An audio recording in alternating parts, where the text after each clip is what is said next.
रखते हैं, लेकिन आप ये जो मैसेज डाल रहे हो ना कि बीजेपी की कार्यकाल में ना तो जवान सेफ है ना ये है। सर मेरी पोस्टिंग 2006 में J&K में थी, कुपवाड़ा में।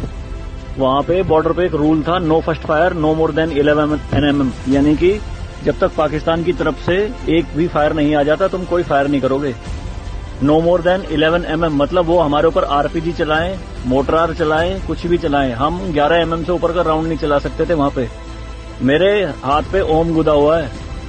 इस ओम के गुदे होने की वजह से मुझे हाथ में रुमाल बांध के ड्यूटी करनी पड़ती थी वहां पे। अगर उनको ओम दिख गया ना तो छोटे छोटे बच्चे पत्थर मारना शुरू कर देते थे।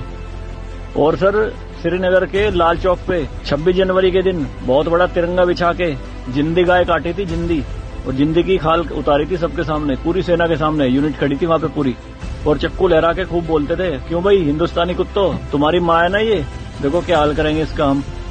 भाई कुछ नहीं उखाड़ सकते थे उनका। क्यों?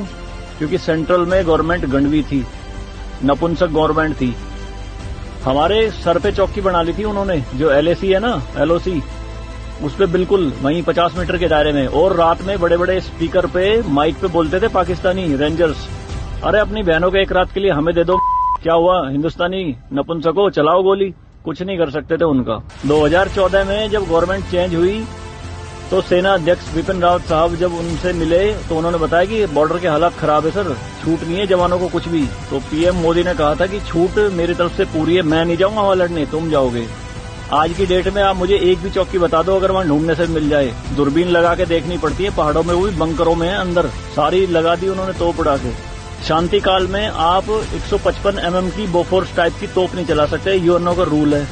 लेकिन 2014 में ये बोफोर्स भी चली J&K में पाकिस्तान की तरफ चौकी उड़ाने के लिए। तो सर ये मत कहिए कि बीजेपी के कार्यकाल में जवान मर रहे हैं, ये हो रहा है। सर सेना के जो हाथ खुले हैं ना वो बीजेपी के कार्यकाल में ही खुले हैं। मैं इसका जीता जागता प्रत्यक्ष आपके सामने बैठा हूं।